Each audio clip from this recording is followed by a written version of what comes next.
you know, we have a group here that's vying to get into the tech industry.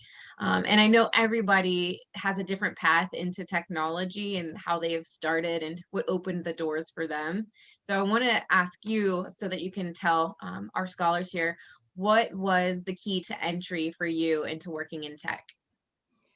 Wow. Well, thank you for having me. I really appreciate being here and talking with everyone. And hopefully, you guys will get a lot out of what I have prepared for you guys. So, getting into tech, it's really interesting. Um, I don't even know if it was by accident or not, but initially, before college, I was thinking that like in high school, I was thinking that, oh, I want to be a doctor, I want to be a pediatrician, whatever. That never happened, right? And so I was just really interested in computers and just working with my hands, honestly, taking things apart, putting them back together. And my mom literally was she was a student, a college student when I was little, and I used to go to school with her. And this was back in the 80s, maybe, where it was still very new. Technology was still very new. Computer science, programming was still very new. So she was going to school as a programmer and she was taking me with her. And, you know, aging her and aging myself, they used to have these punch cards Mhm. that they used to use, right? I would play with that while she's in class, right? And so that kind of piqued my interest. From then, but I, thinking that, hey, I wanted to be a pediatrician for some reason. But I kind of went back to that talking with my mom when I was in college. I said, I think I'm gonna go down this path of IT, right? Information technology. Wasn't too sure what that meant, but I knew that for me, looking the way that I look, being who I am, and from my background, it would take a little bit more for me to get in the door. So my path really was through education. I got my bachelor's degree and I got my master's degree. But of course, for me, that wasn't enough. I went and did a terminal degree. I have an EDS. Um, and so for me, what it was, I knew that I liked to work with people, helping people, hence the pediatrician side of things, I guess, with helping people, but I like to work with my hands. So what I did, I got into like tinkering with computers, taking them apart, putting them back together. And this was in the 90s when we really didn't have what we have today. So you could literally build your own computer.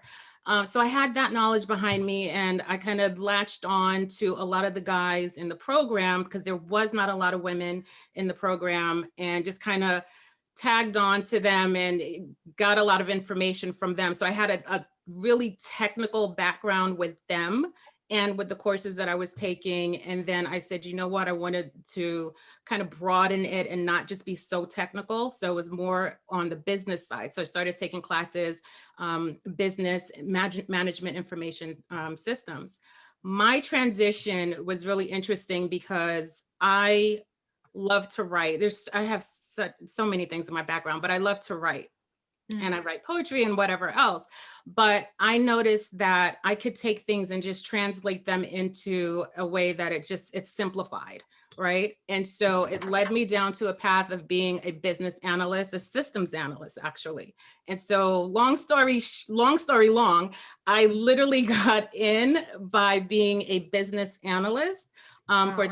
a telecom company. Was the best opportunity that I had. And it was interesting because I didn't think I would be able to, right after school, get the type of job that I got. And it was through another woman. Her name was Jackie as well. She saw something in me that I didn't see. And she was like, I'm going to bring you in, I'm going to mentor you, and you are ultimately going to take my job.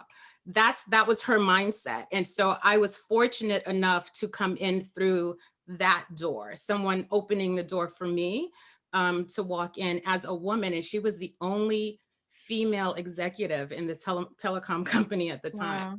Yeah. And that does seem like the pattern, that it always takes someone to already be inside Yeah. for them to open up the doors for you so that you have access. And I mean, that's a lot of what we're trying to do with hacking barriers to entry, because Yeah. there are more roadblocks than you can imagine. And it does matter what you look like, where you came from, who you are, especially when you're trying to enter into tech. It's one of those industries where, if you don't know somebody, it's much more difficult to get a job and to get your resume viewed above anyone else's. So that's an interesting story. And it's also interesting to hear all of your other interests, like being a pediatrician and poetry and writing. And it's like, you have such a complex character that really, I guess tech could be for anybody. So Yeah. that's Oh cool to yeah. hear. And you did mention that being a woman of color, being a Black woman, made it a little bit more difficult Let for me tell you, entry. I have to add this because I truly believe, based on my background and what I have experienced, back in the 90s, back in the 90s, before before it was in to have a shaved hair, natural. Uh-huh. I was natural right after I had my son. Actually, when I was pregnant with him, he's 26. And I was afraid to apply to that specific company. It's a global company. They're no longer in existence because of Mm. technology now, but I was totally afraid to go to the interview. And I remember telling my husband at the time, oh my God, maybe I should get a wig. Yes. Wow. I had a buzz cut. I was like, maybe I should get a wig. Actually, I'm from New York, so it's called a Caesar. Um, so I was like, maybe I should put on a wig because I don't know. I look different. They Yeah. may say this, they may think that. I don't look like, the people that would be interviewing me. And he was like, do you be you, don't worry about that. Just go be yourself. You have so much behind you, just do the damn thing, right? And so I was so nervous going in there. I'm walking through the hall, I'm looking at everybody, I'm the only Black person and I'm like, oh my gosh, what did I do? But Yeah. it turned out, but at that time I was so nervous, I was so terrified, but something in me was like, you know what, I'm either going to get it or I'm not, but I just need to put my best foot forward. Doesn't matter what I look like. I know I have the talent, didn't have too much experience, but I knew how to study. I knew how to learn. Right. And I just walked into that room like I owned it after I just kind of like, take it easy, and then Hmm. did the interview. And I guess obviously she saw something more in me than I saw in myself. So yeah, it was really interesting back Hmm. then. Yeah, no. And I mean, you're talking about New York too. So like we talked about Actually, that Pittsburgh was then. here. That Was was that, here oh, in that was here? Florida. Yeah, That was here in the South. that Let was me, hard. Yeah. Well, I don't think everybody knows where you are. So you're in Florida right I'm now. in Florida. I'm in Fort Lauderdale. Yeah. Yeah. Okay. Yeah, I mean, try that in Pittsburgh back then too. Even today, there Yeah. is a lot of discrimination around hair, and I think that the city of Pittsburgh is trying to include some laws that you're not allowed to discriminate against employees with natural hair, and That is language so around crazy that. to me. We're Yeah. just getting there, and I Yeah. know I even experienced it because I show up with my hair curly or straight, and like people treat you different how you show up. But we could definitely go down that rabbit hole That's for a a whole long different time. conversation. Yeah, we could go down that. I know everybody else on here probably has similar experiences. But this woman, I want to talk about her a little bit. She sounds like she could have been a mentor to you. He was. And we have all of our cohort paired up right now with mentors that are working in Mhm. the area where they're getting their tech degree. I just want to ask you a little bit, like, what role did a mentor play to you? How important was this woman Oh or my other God. mentors that you had during your tech degree? Pivotal. She was the first. She was the first. And mind you, before that real job, I had other positions. I was, clerical type things, right? She her personality was amazing. She was an older lady and she just literally took me under her wing. When she had meetings, she would call me on the phone, got a meeting, let's go. And Mm. I'm like, what the heck? I don't, what? I'm not prepared. She's like, I want you to absorb absolutely everything. I was a sponge. I was a sponge. And so in the building that we were in, there was the executive side, and then there was like IT and all of the other business, functional areas. And the executive side looked executive, beautiful marble floors and, just all of these beautiful things. So she said to me, make sure on certain days, meeting days or whatever, make sure you're dressed a certain way, because she would Mhm. dress up as well. And then those other days would just look regular. But she would pull me in these meetings with executives. I would be the note taker or whatever, but I'm absorbing all of these things. And this was my first experience being around um, that type, in that situation. And she was always the only woman. And I watched her, and she didn't, exude masculinity or anything like that. She was very feminine, but she was very, and she was very assertive, not aggressive. She sat at that table, her voice was heard, well respected. And I modeled her. I totally absorbed so much from her. It's really interesting. Her and my mom, her, my mother, and my sister. I can say till this day, Yeah. like I watch these women and I'm like in awe. And so having a mentor for me was key, because I did not know how to present. I didn't know how to show up. And I would talk to her about so many different things that she could relate to, because she was a woman, and she was minority in that environment. So Mhm. it was a good experience that I related so well to her. And very interestingly enough, I want to share this with everyone.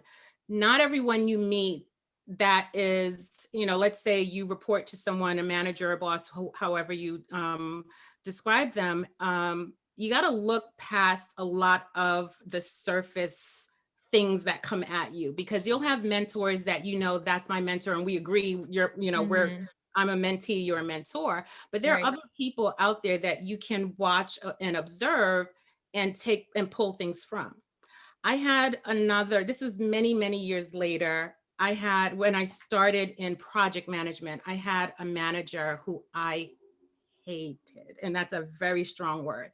I just did not like her. I'm like, you are a woman. We are 2 of 5 women in this department. Why are you on my? And I remember one time in my performance review, she gave me a horrible review. I was like, that's it, I'm Yeah. leaving, whatever. It was horrible. For me, I thought it was horrible at the time.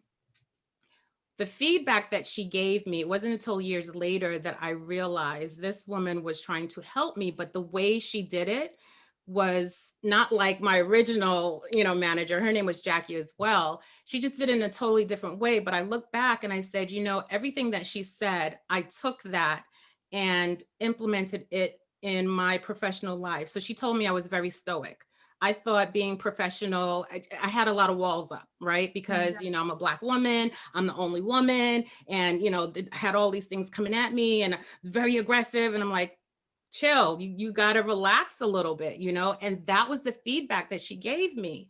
I didn't have to be that way in the other company. I think because it was a global company, I worked with a lot of people from international, overseas, right? So for me, I see a difference with American culture and people overseas. It's a very Yeah. different interaction.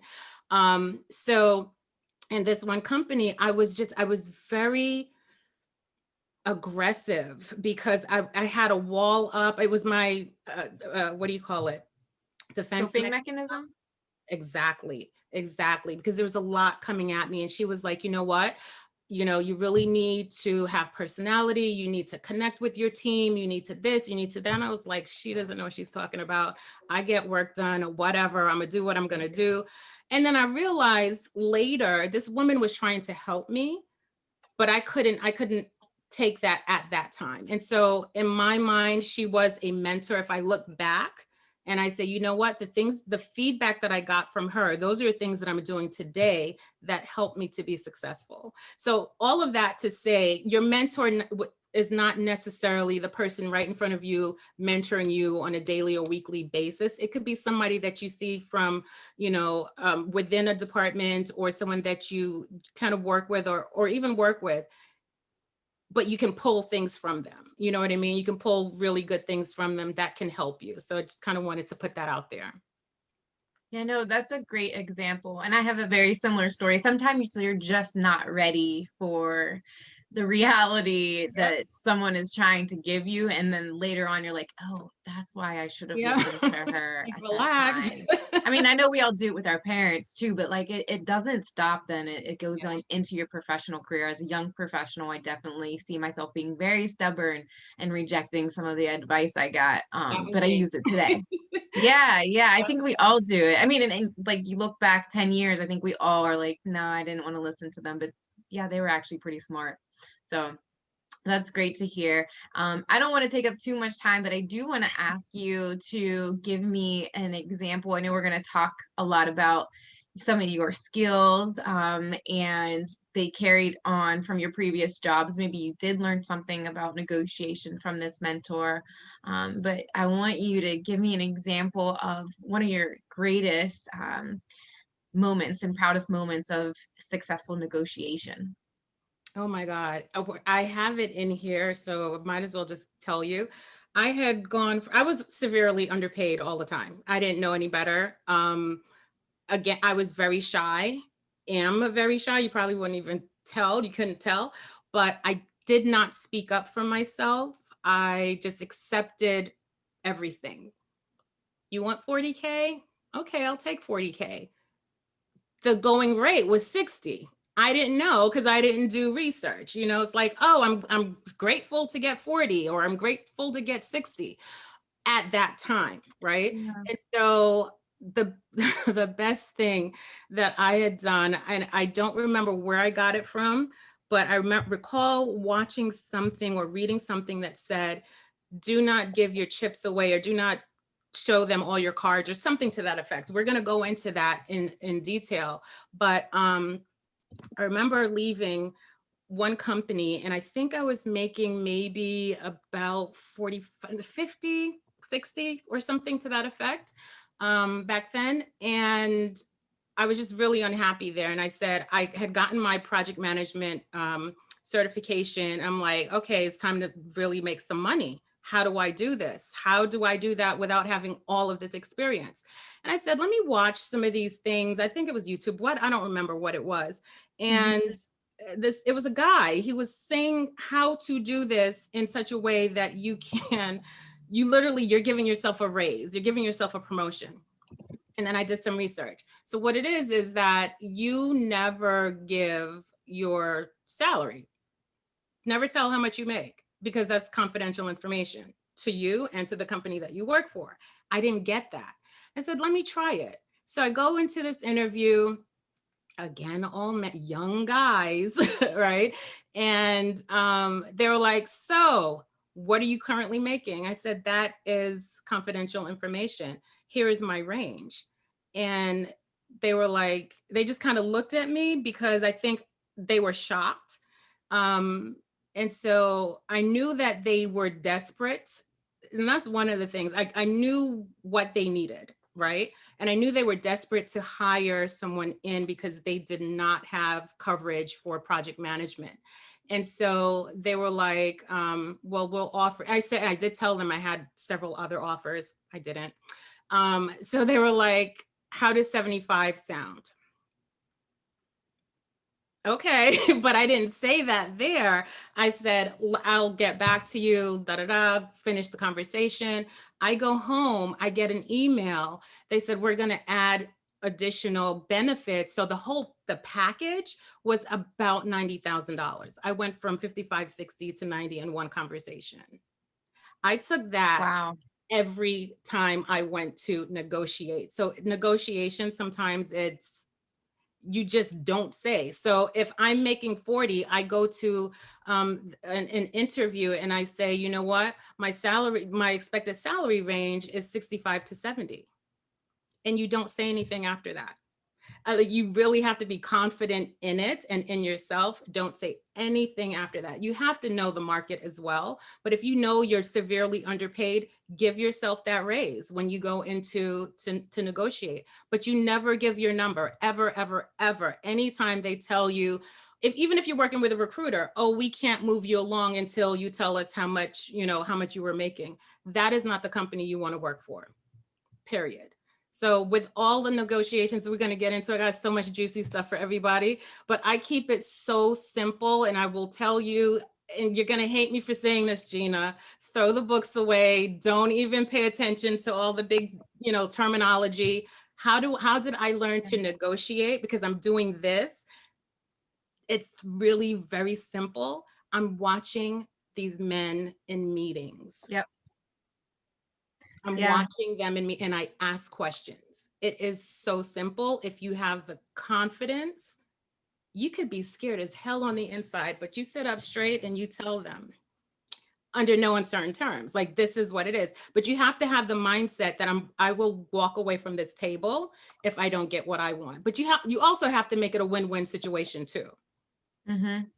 No, that's amazing. I'm so proud of you for that story. And like that's a great antidote to go into the negotiation story. And it reminds me of something that I read recently that's called the Wahlburger Effect. I don't know if you've ever heard of this, but Mark Wahlberg and Michelle Williams, famous actors, were shooting a film, and somehow all of the film from one shoot got lost. So they went back to Mark and Michelle and they said, we have to reshoot this, like, what do you want us to pay you to reshoot this material? And Michelle Williams asked for $1,000. She said, just pay me $1,000 and I'll do this. Mark Wahlberg ended up getting $1.5 million to do the exact same work, to reshoot the same scenes that Michelle Williams was in, because He asked for it. he didn't name his price first too. He went into it with the expectation that he was going to make a ton of money, and of course I'm sure he ended up asking for that amount. Michelle had no idea, so this also plays into, you need to know your market. She had no idea that she was capable of even asking for more than $1,000. That disparity in the way women approach negotiations and asking for compensation, and men just feeling that they're owed it, and of course you're going to pay me a ton of money to do this, is so interesting. So I'm ready to unleash you to talk a little bit about your strategies and tips and tricks for negotiation, and I'll put myself on mute.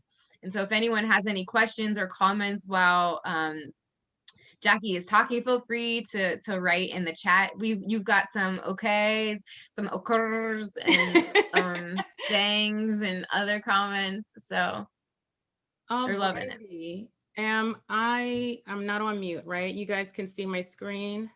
Yes.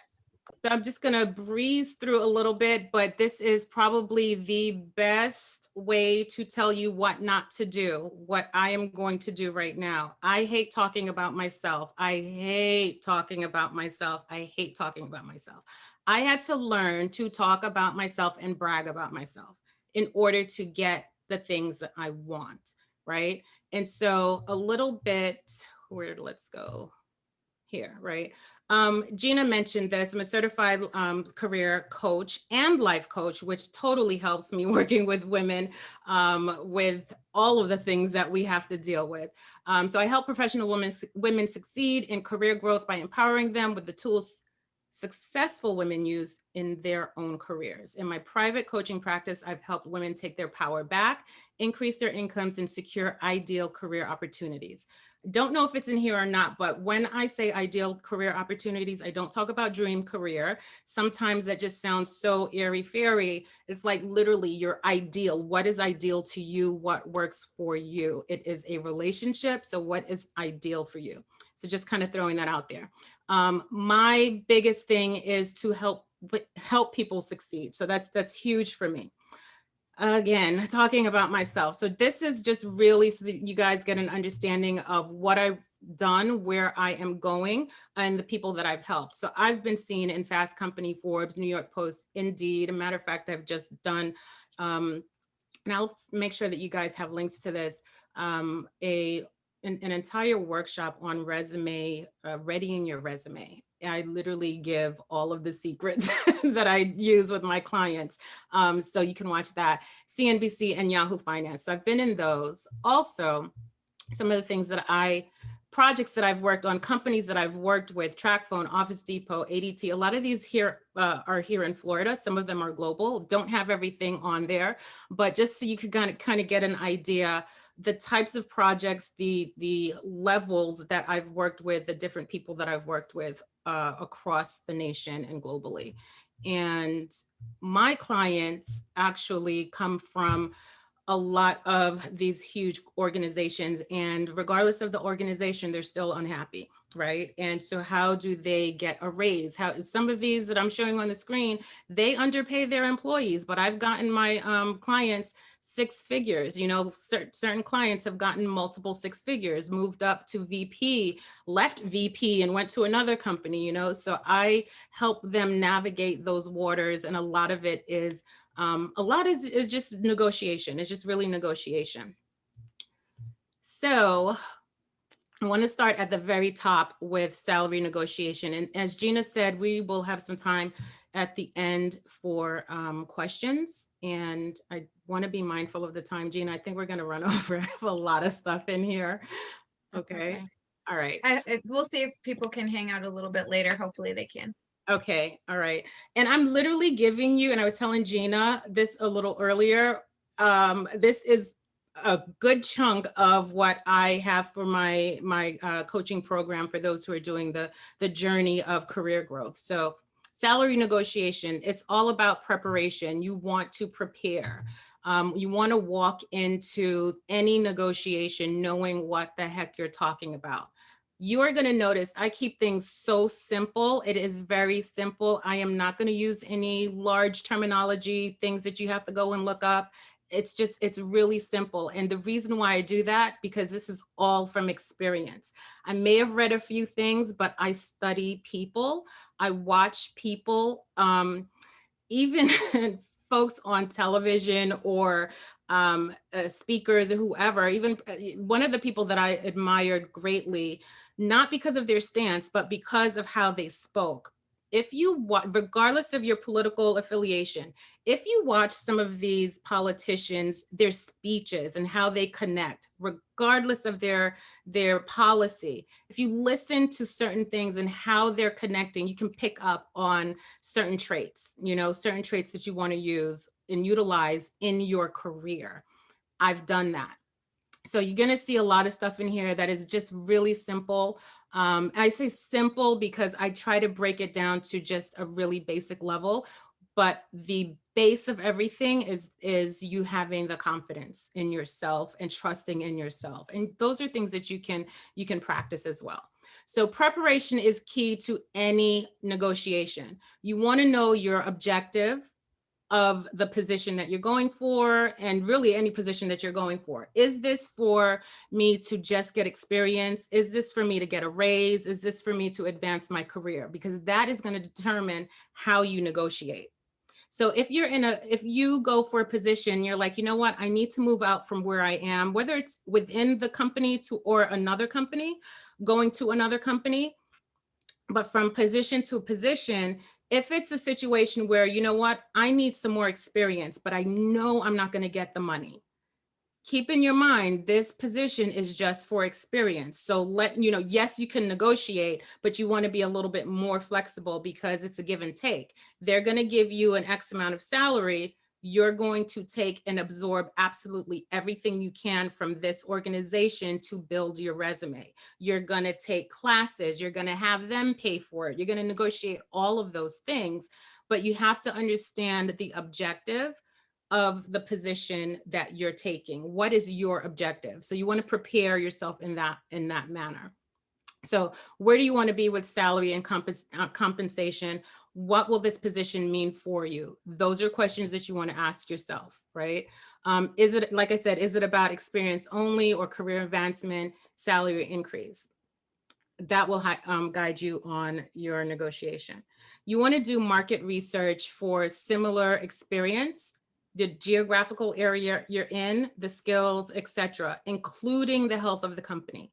A lot of people will tell you, do your research on the company. You want to make sure financially where this company is. Have they had a lot of layoffs? Look in the news. Have they had a lot of layoffs? Is it a public company? Can you go and research their, their financial standing? If it's a nonprofit, there are not tools, but you can go online and literally see how much people are making, those types of things. You want to see the health of the company, right?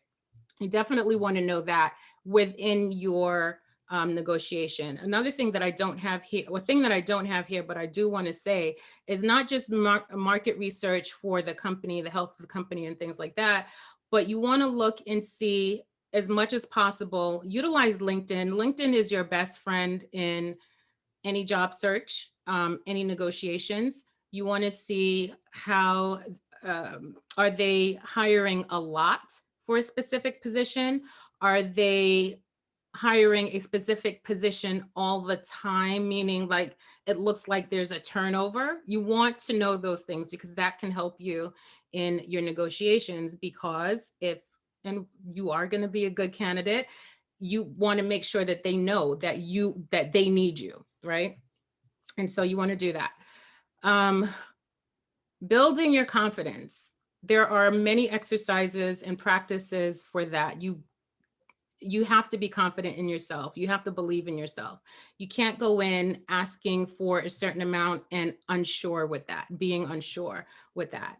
And I tell entrepreneurs as well, if you want to make a certain amount of money, you have to be confident in asking for that. This is my rate. You have to be confident in that, because they will eat you alive if they know that you're terrified and scared and you're not sure. So you want to do your research. You want to be confident in what you're asking for. You don't have to have a confidence level. If, let's say, from 1 to 10, you're at a 10, you don't necessarily have to be that. You can put on a persona, if you will, right? Have a different persona and practice. You want to practice. You guys who have mentors, practice with your mentors. One thing I want to say about that really quickly, it's really good to have a mentor who's not working at the company that you're working with or for, because then you can have a lot of different conversations that will help you in negotiations and moving up and forward in your career. You want to, kind of getting back to this list, know your absolute deal breaker. At what point will you walk away? You can only decide that for yourself. You want to prepare in your mind, if they offer this, I cannot take that, because here are the things that I need to, one, survive, pay my bills, and to live comfortably, right? So what is your absolute deal breaker? And there's a little caveat with that, because I'm going to go into a couple of things, what to look for when you're negotiating, and red flags. So know your absolute deal breaker, and also what is negotiable for you. Identify what is negotiable for you. What can you negotiate? What are things that you can't negotiate, right? And so all of this is preparation for having that conversation. So I want to jump into the tips on how to do this, right? So it says, say you're flexible. It really should say, tell them that you're flexible. You want to explore that, right? And think in your mind, how flexible can you be? So you want to say things like, my salary expectations are in line with my experience and qualifications, or if this job is right for me, I'm sure we can come to an agreement on salary. If they're asking about flexibility, this will show that you're willing to negotiate, and they want to know that you're willing to negotiate. At least most companies that are a company that you would want to work for. Also, I want to throw in there, in negotiations, you want to look for red flags as well, because you can walk away from the table, walk away after interviews saying, you know what, that is not the company for me. Every company is not going to be a company for you. You want to go into it as, this is a relationship. What are the things that I need from this relationship? What are the things that I'm bringing to this relationship to make this a mutually beneficial relationship, because it's like any other relationship. It's just a professional one. So if you go in with that mindset and have boundaries that you set for yourself and for them, what you will accept and what you won't accept. So I tell my clients all the time, think of it as a relationship, right? So you're offering a range. Even if you start by emphasizing your flexibility, most employers will still want to hear specific numbers. So here's something that I did not know early on. A lot of times when we are applying for certain jobs, there are still applications. You know, they'll ask for a resume, but a lot of times in tech that I notice, certain levels, they'll ask for an application, and you'll see on the application, what was your previous salary and what is your desired salary. Still see that today. This is where you have to get very creative. You want to stick to, you know, what you want to make. And you want to stick to, it's none of your business what I made before. So in those blocks of where you have to put in the specifics of what you made before, put in $1. Like literally put in $1. If it won't take a zero, put in $1. Put something in there, but it does not have to be what, and there's two schools of thought on that. Doesn't have to be what you're making, but definitely do not put what you're making. You either put $1 or you put the range that you want to make or the salary that you want to make. That's it. There's no conversation about it. There's nothing about that. So when it says a range or your desired salary, if at possible, you can put a range in. If there's no way to put in a range, put 0 or $1. That's not going to throw you out of the running. If it does, that is not the company that you need to work for. I have done this. I'm not talking like pulling this out of the air. I literally have done this and still have gotten callbacks. Your resume will speak for itself, right? So yeah, you want to make sure that you put in your range.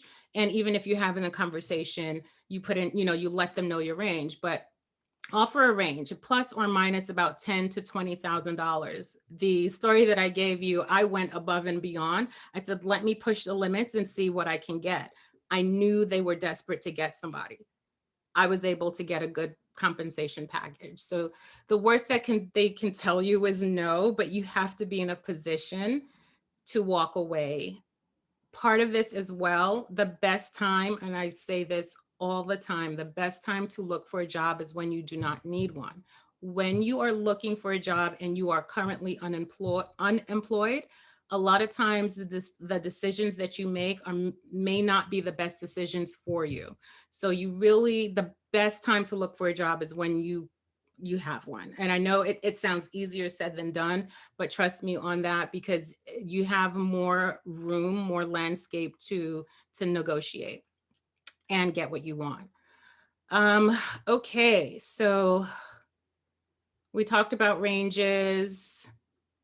All right, think about your current salary. In addition to researching salaries, you can come up with a salary range by using your current or previous salary as a starting point, especially if you're making a lateral move in the same industry. Unless your company was known in the industry for low wages, assume that your current salary is in line with market expectations. So you definitely want to see what's out there. And at the end of this, I'll show you different websites that you can take a look at if you don't know. Okay. And also definitely with, as far as tips are concerned, like I said before, you want to give yourself a raise. Think about what you would consider as a fair raise from your current employer and what that could be. And that could be a good low end starting point for the new job. Or you can ratchet up your current pay by as much as 15 to 20%, like I said, which gives you an incentive to switch companies and is still within a reasonable range for your industry and level of experience.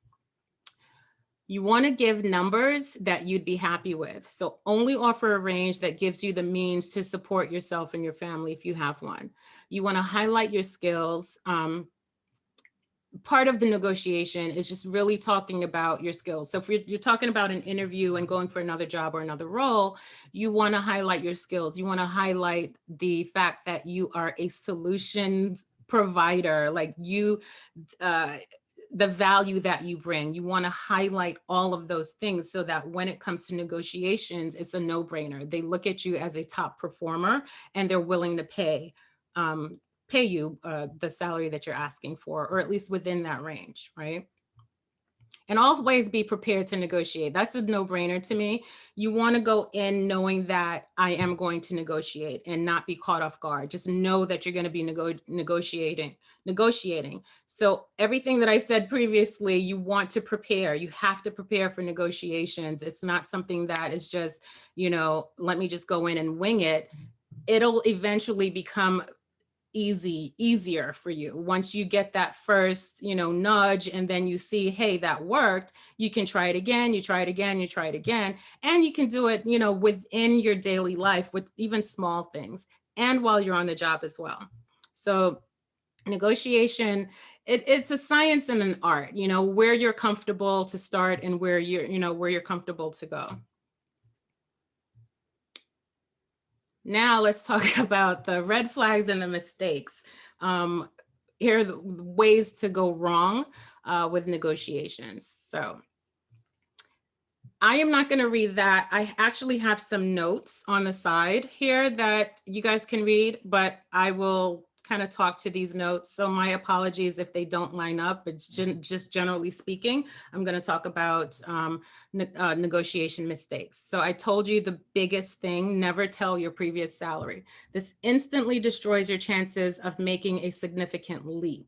If this is a position where you have little experience, there really is no justification to giving your previous salary. It is not an equal comparison at all.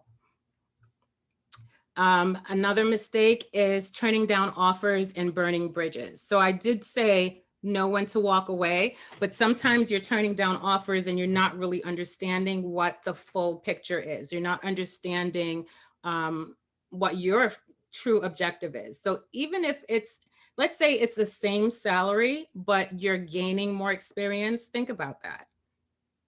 In the end, I can literally take this, go somewhere else and make more. That is what I did when I went and got my project management certification, which is a PMP. I literally had the company pay for me. And on the slide, I asked them, I said, hey, how long after getting a project management certification that's paid for by the company, can I leave?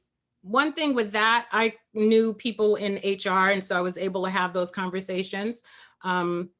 And she told me, she was like, you have to wait 3 to 4 months. If not, then you have to pay back a certain percentage or what have you. I said, okay, let me suck it up for 3 to 4 months. But what I did within those 3 to 4 months, I made sure that I got on top projects.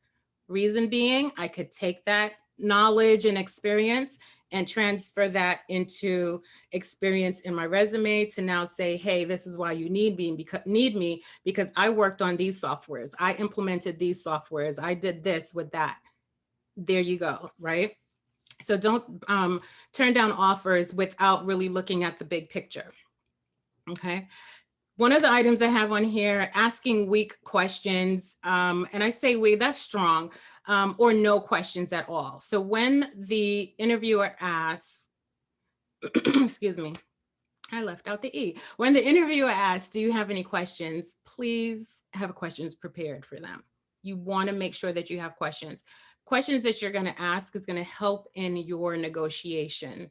You're going to ask certain questions that will help in your negotiations because you want to know what their pain points are. So you're going to ask questions, and you literally, this is one of the questions I tell people that you must ask the hiring manager, the person that you will be working for. What is your pain point? That way, you know how to answer in a solution, how you can provide a solution. That translates into now you have told them in the interview, this is how I can provide a solution. This is how I can make your life easier. In their mind, interviewers are saying, what can this person do for me? How can they make my life easier? Is this a good candidate? They will say yes. Now you have room to negotiate because they're going to offer you typically will offer you the position, and then now you can negotiate because you know what they need, you know what they want, and you kind of tell how far they're willing to go. So you have to be very keen in those conversations and listening to, you know, what they say and what they don't say. Right. Another mistake, giving up or rambling when the interviewer, sorry, the Brooklyn came out, interviewer says, that's out of our budget. And I have something for you guys, and Gina, I will send it to you so that you can send to everyone. It's literally it's a salary negotiation pushback. So when they push back, here are the things that you can say. It's way too much to put in this, so I'll make sure that you guys, you'll have that with some additional resources that you can check out on my website, that shows you how to kind of come back at them when they you know, throw certain things out at you. So that'll answer that question. So that's a mistake that you can make with, you know, when they say that, you have no retort, right? Not knowing what to say or when to say no. You have to know your limits. That's a mistake. You have to know your limits. Another one, never negotiating your salary because you say, I suck at interviews, I always fall apart or ramble. That's where the preparation comes into play. You want to find a partner to throw ideas at, to role play and practice. Do not go in there cold. They'll smell it a mile away. They'll know that you're nervous. They'll know that you're not prepared. You want to make sure that you give off an air of, you know what, I know what I'm talking about. I've done my research. Here's what I want. So you want to make sure that you do that. Another mistake, not planning in advance, even though 80% of the work happens before you enter the room, fumbling through an interview instead of knowing exactly what words to say and how to say them. Like I said, I'm going to send you guys a little script, if you will, that you can take and modify for you and your personality, right? I have one that I wrote here. It's a mistake bonus. And this is what I just talked about. When having to fill out online applications or any application and it asks for previous salary, enter zero. Please enter zero. Do not, never, ever, ever, ever, ever give your current salary. If you are talking to an HR rep and they're like, you know, I need to know your current salary, you can tell them that's confidential. You can also tell them that that is not relevant to this new position. If they push back hard, say thank you, but no thank you. You're not missing out. You cannot go in there with an attitude of scarcity. There are jobs out there. There are employers out there that are looking for good people who are hard workers, people who they can train. You want to be in a situation where it's beneficial to you and to them. So you can see red flags immediately when you're talking specifically with the HR reps and even with the hiring manager, and you know, them pushing. Once you see that they're pushing on, you know, what's your current salary, that is a huge red flag, because that's their way of saying, let's see how cheap we can be. You know, let's see what we can get out of this person. I think there's another one that I have here. Let me see, because I think I had some responses to that. Hold on one second. Yeah, it's a little further down. So just kind of roll into how to answer common questions. What's your salary expectation? By the time you walk into negotiations, you should already have a firm number and range in mind. Stick to it. One of the biggest mistakes that I made, I walked into an interview for a position that was a higher position, and I got nervous. In my mind, I had in my mind, it was a six-figure salary. It was 120. I had in my mind 120. When they said, what is your salary range? I don't know what I was thinking. I said 85 to 95. Why in the world would I do that? Like, what? I got so nervous.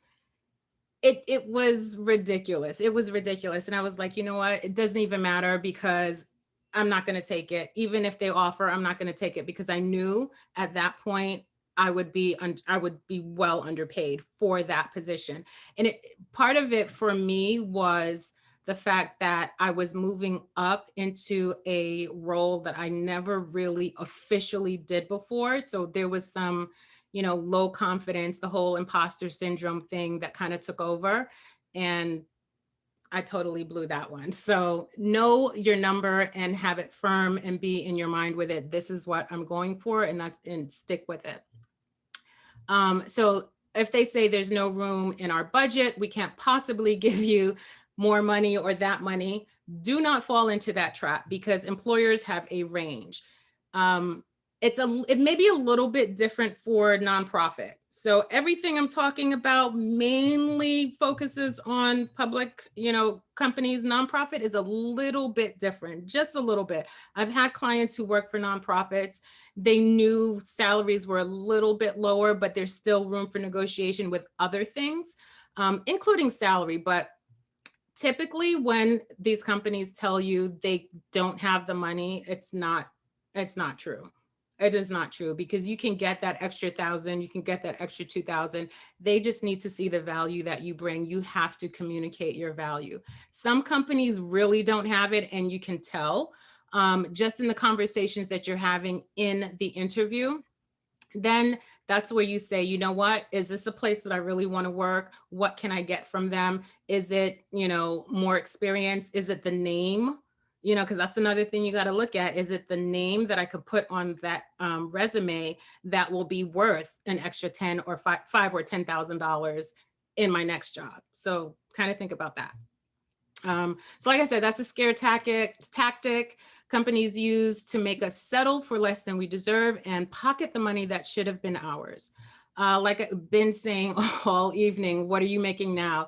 This question is asked by employers to see if you're making the industry average. After all, if you're not making the average, they're going to wonder why, and that greatly affects what they're going to offer you. So that's why it's imperative you showcase how you're going to add value to the company before the question of salary comes up. Another thing that I mentioned, I don't know if I mentioned it here, don't talk about salary early on. Like, salary should only be discussed when an offer is given.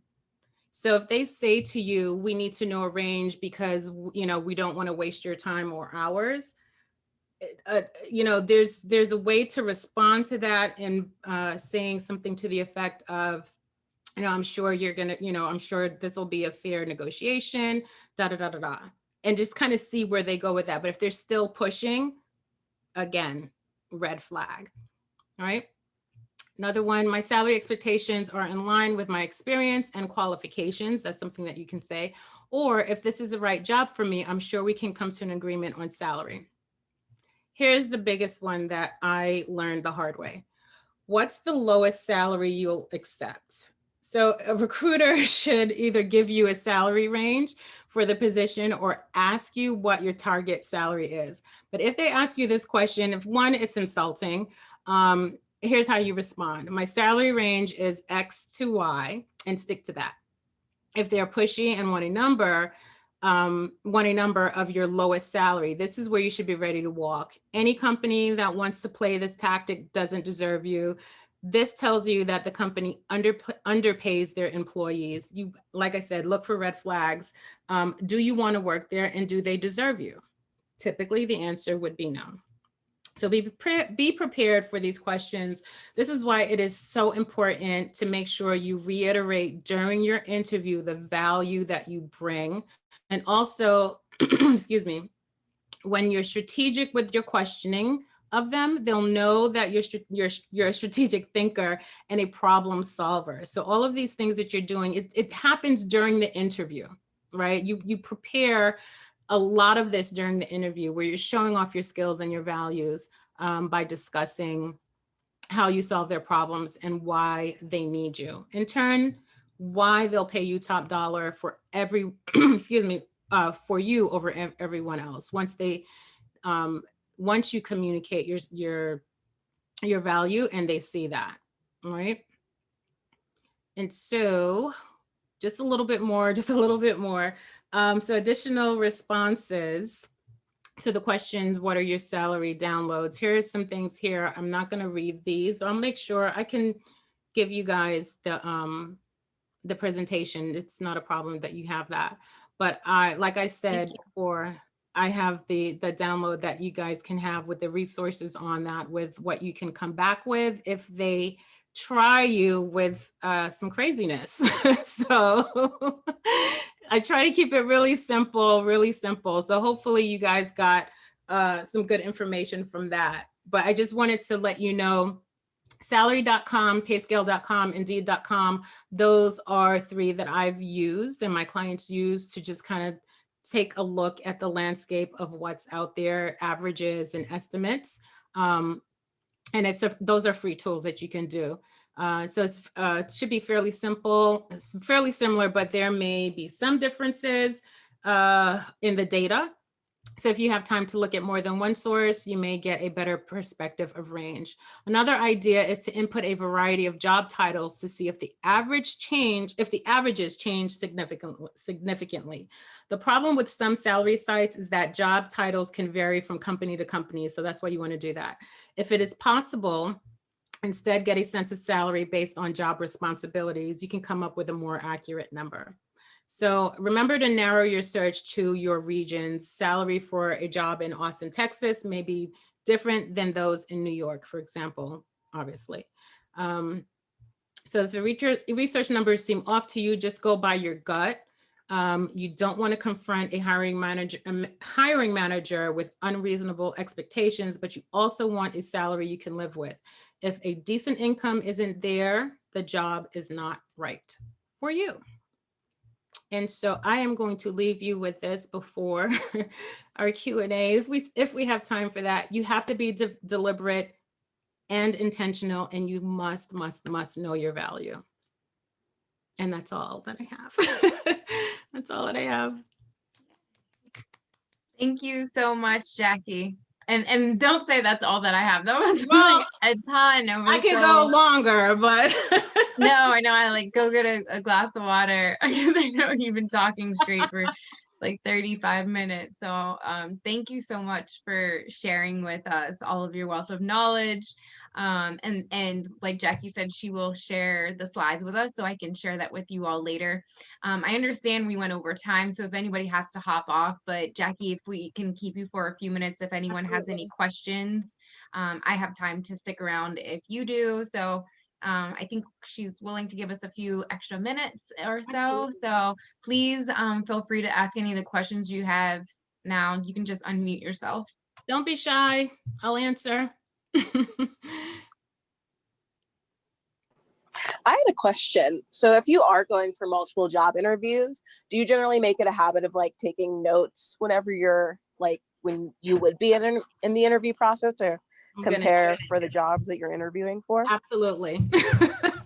Walk in, do not, okay, so my family is Jamaican and my mother says, don't come in with your long hands, right? So you want to have some, I see who is that? Tanil, you're laughing, right? You get it, right? Have something in your hand. You want to have a pen and paper, preferably a bound notebook or something. I take notes like I'm in a meeting when I'm in an interview. You know why? Because I'm interviewing them. Never going into an interview without a pen and something to write with. Here's the deal. You're interviewing them. Think in your mind, I know this is going to sound crazy, you're going on a date. Like, you want to know the information so that you can make the best choice possible for you. So I have sat in interviews and I said, please don't mind me, but I'm going to take notes. And I already have my questions listed and I'm taking notes. I'm taking notes the whole time. If they're intimidated by that, sorry. You know, I mean, it says a lot about you as well, because, you know, yes, you're listening, but this is where you could get very strategic. Just the visual of that lets them know this person is serious, right? So absolutely, you take your notes and don't feel any way about it. I'm a little assertive, so. I often It use comes my with, planner and take my planner with me. I don't yes, know if you all are planner holders or yeah, whatever, you know, the Moleskin family. And you have the note section and yeah, just you have your calendar right in front of you, and absolutely. it says a lot. And I've noticed also the question portion when they're like, so do you have any questions for us? You know, that's usually the taker where they're just like, oh, you were listening so well, like you're Yes, interested in us. yes. What? Oh, okay. Absolutely. I'm going to give you guys a little tip, you know, and just because you asked that question, and not just because, but part of it too. And I think you just mentioned this, Tennille, when, and am I saying your name right, Tennille? Okay. Perfectly. Yeah, thank Okay. you. Yes, you want to write down notes. You want to do all of that. You want to come prepared. You want to, it's the whole package. It's the whole package. One of the questions you want to ask that is very strategic, regardless of the role, regardless of the level, doesn't matter your experience. Don't worry about any of that. Ask them specifically, your hiring manager, how does the role impact your department and your goals? Ask them that question. And just, it's like mic drop, let them answer, you know, because the answer that you ask that early on, because the answer that you get from that question can lay the groundwork for the rest of the interview, because you're always going to like go back to that and how you add to that, how you become the solution for what they're looking for.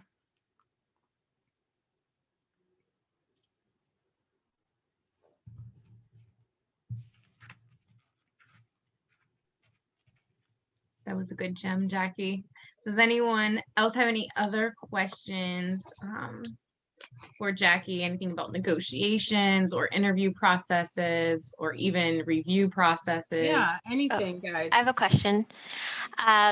One of the things that like I've been seeing a lot on I guess finance TikTok or like job TikTok or something is that they always suggest like negotiating for compensation outside of your salary package if your salary package doesn't meet your goals, because like I mean realistically, like sometimes Pittsburgh pays on the lower end of like every other major city, especially if we're, even though we're like a leader in tech and stuff, it's still pretty low. And so I was curious if you had any examples or advice around like negotiating for a sign-on bonus and negotiating for like, I know some employers may pay like your student loans and things like that. So that was kind of, yeah, what I wanted to ask about. I am smiling at that because I am really non-traditional. I don't like leaving money on the table, because I know when I go to pay my light bill, I can't pay it with the benefits that I'm getting from a company, you know. It really all depends. For me, compensation, the whole package is not that big of a deal for me. I want to see the money in my bank account. That's just me, because I'm thinking long term. Yes, there are situations where you do need the benefits package. You do, you know, want to do all of this. Yeah. Remember, if you guys are in tech, you are not just bound to your geographical area. We are literally online. There are positions in California, Arizona, all over that are done remotely now. And another thing to keep in mind, even though these positions will say through Corona, to me, that is still a TBD. We don't know when that is, but you can utilize that. And I've had people do this recently. Take that and say, okay, let me take this position for as long as I can remotely, and I'm gaining all of this experience. And they specifically took that position because of the name of the company. The name of the company. And if you have the name of this particular company on your resume, you get, you know, people are looking, right? And so regarding compensation and salary, like I said, it really depends on your objective. If you want to make the money, make the money. You know, what's important to you. And it's a very personal personal decision that you have to make. What's important to you? Now, do you want the bigger package, a lower salary? If you're going to do that, get as much as you can from the company, meaning having courses paid for, like you said, student loan situations like that. But for me personally, salary is one of the higher things on my priority, because maybe I have PTSD, or if I was still in the arena, it would be, I was so severely underpaid. I don't want to continue in that, in that manner, right? So if it's a temporary thing, maybe that's great, but just kind of think about, what am I getting from this organization? How can it benefit me? I think that's the best way I can answer that. Well, thank you. I had a question. Mm-hmm. Are there any other tips and tricks that you might know? Because I know that there's a lot of subtle things that go over people's head, but it makes like a low-key effect, like the grip of your handshake, like how strong that might be, Mm-hmm. and like the height of your chair. Like, is there anything that you have to add on for that? So when we were all in person, when I would go into interviews, I sat at the head of the conference table always. So there'll be someone who walks me in, and please have a seat. And I'm sitting at the head of the table, because that says something, I'm not going to sit at the side. Maybe it's because I have gone through so much, so much, where it's like, okay, I'm going to relax a little bit, but I'm still, I have certain things in the back of my mind where it's like, I need to do certain things because I've watched other people do it and it worked for them. Let me try this, right? And let me get out of the shyness. Let me get, I'm not Jackie at home or Jackie with, with my friends. This is a whole different persona that I need to be, who I need to be. And it's like, who do you need to be to get where you want to go, right? And so I'm sitting at the head of that table, because now I'm looking in this room, I'm going to own this room, right? So one of the things you do, you sit at the head of the table. The whole handshake thing, to me, it's like, yes, no, I'm never a good handshaker. I don't like shaking people's hand, even, before COVID. So it's like, if I'm not doing that, you're going to visually see certain things with me. I'm going to sit up. I just did this with one of my clients. She's having a situation with confidence. I said, show me your confidence. She was like, how do you show confidence? I said, show me your confidence. So we were doing video. I said, when was the last time you felt confident? And she told me. I said, how did you look? How did you stand? And she was like, I can't do that. I said, put the camera, a little further back and literally show me your confidence, because you can see confidence without opening your mouth, right? And so one of the tricks that is so cheesy. This is so cheesy. Who remembers Scandal, the TV show? Olivia Pope. I literally had to become her in my head, right? And so I was like, I'm gonna sit up, and you speak with authority. You're not cowering down. I'm a tall person, and so I'm not looking down. I am up and I'm ready to go. It's all in how you're presenting yourself. So there are little things, but it's just owning the room. So if that means I got to sing a song that is totally inappropriate in my head for me to get on and be on, I'm going to do that. Nobody has to know. Whatever little tricks that you have to do to get in that moment and to feel it and to own it and to be empowered. I have come from the shy, crying because I'm so shy to talk to people, to I have talked to CEOs of companies where it's like, I cannot believe I even have their ear. Let me get into, into formation. You know what I mean? Let me do what I need to do, because there are other people coming behind me. Fortunately, unfortunately, I'm representing so much. And it's like, I have the weight of a lot of that. And I just have to present in a certain way. And I know in order for me to get the things that I want to get, and even in my consulting, and I still do IT consulting, I'm the only person that looks like this going in there bidding on something that it's multiple six figures. So I have to show up in a certain way. And even if it wasn't multiple six figures, it could be $40,000, it could be $20,000. I'm still going to show up in a certain way, right? Because this is my brand. Like, it's all a part of my brand. I hope I answered that, because sometimes I just kind of, I go, but I want you guys to feel empowered. I want you, don't let anyone make you feel like you don't deserve. Let's say you may not have the experience as other people. Put your blinders on. This is what I'm coming in here for. This job is going to allow me to do X, Y, and Z. If I want the experience, I'm going to show up as a person who is willing and ready to work. Here I am. Right? Yeah, thank you. Especially with like getting into the mindset. Like even like super gigantic famous people like Beyonce, she has like an alter ego, doesn't she? Like Sasha Fierce or whatever the name she came up for that was. Like even she has to get into the right mindset to Absolutely. show her best stuff and get into the best zone of confidence. Absolutely.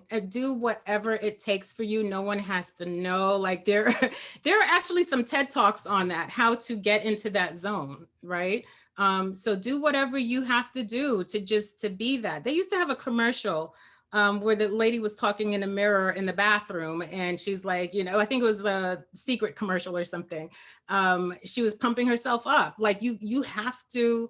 When I say I listen to inappropriate music, that's what's in my head sometimes. I'm like, I know, like if this came out of my mouth right now, they'd be like, what? But it pumps me up. I'll listen to it in the car. If anybody is Jamaican on here, I'm listening to Spice in the car, right? And so when I get in there, yes, it's inappropriate, but I'm like, okay, I feel good and I'm going to do it, So it's whatever works for you.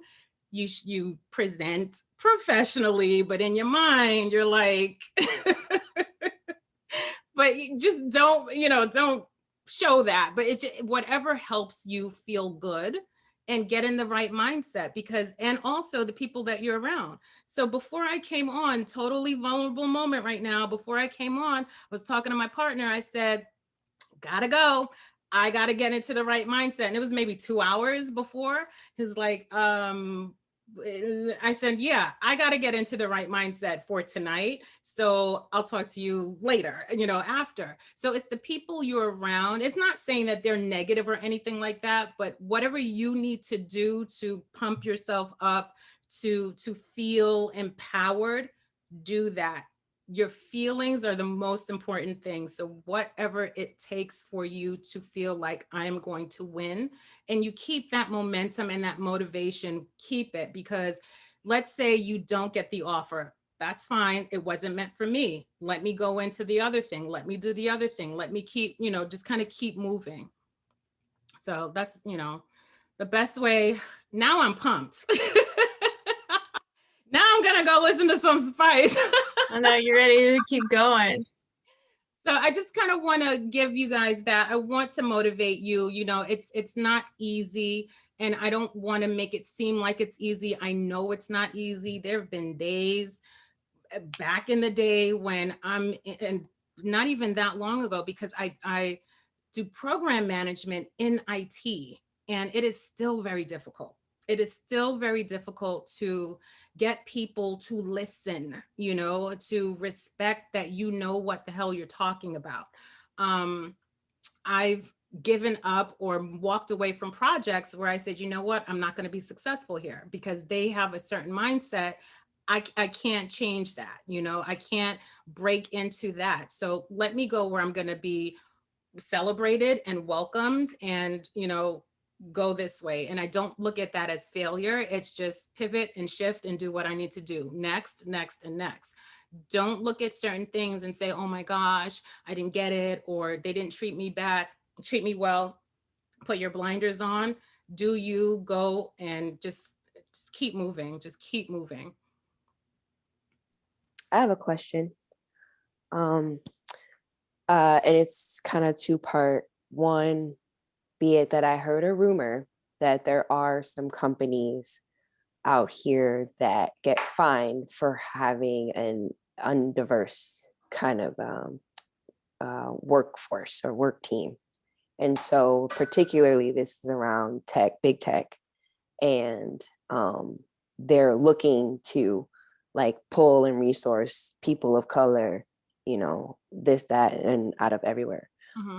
Is it, knowing that, is that true? Is the first question. Is that like a real thing happening? And then my second question is it ever a safe place to kind of push on that, knowing that they need you because I'm a woman of color, or because It's tricky. It is so tricky. So what I have found now, do they get fined? I believe there is something to that effect, but the way around it that I have seen, I don't know if you guys are actively working in IT and working on projects or programs where you have developers, what they are doing.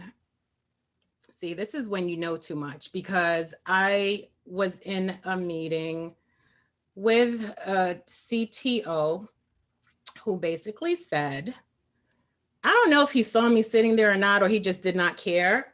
He basically said, we are going to India to meet our quota. I already knew what that meant. You know what I mean? So all of the developers, it was a new department, new project. He literally, because in the US, I think the going rate for those programmers were maybe around 80, 90 an hour. They got $30 an hour offshore. So offshore is the filler, if you will, right? I've seen that in absolutely every company that I've gone in. And so the whole diversity hire, they may, and this is just my experience, they may hire 1, 2, or 3 as full-time employees, permanent employees, but the rest of the landscape is offshore or consultants that come in. So visually it looks diverse, and when it really isn't. So that has been a situation that I've seen, especially in Florida, Now, can you play off of that? Sometimes you can, absolutely. Absolutely. Like you wouldn't overtly, you know, there's nothing that you can say, but you just, like I said, just kind of put your blinders on and just go in thinking and knowing I'm showing up as my best. I'm the best for this position, you know, and that's really it, despite everything else. Thank you. You're welcome. And just to add on that, the truth of, are they getting fined? I think it's more that they're being rewarded for diversity quotas. So, I mean, it's publicly known that Microsoft was building into their bonus structure for executives diversity metrics and quotas. So if they did not meet their diversity metric or quota, their bonus was not going to be as big. And that's a company as big as Microsoft. You can imagine it's happening with other companies. Yeah. And actually, the last administration tried to sue Microsoft for doing that very thing. So you do have to be careful around like how you leverage that. I'm not a employment attorney, but I don't really know what the legality is about it. Right. You know, but it happens. Yeah, it does. It does. Any other questions?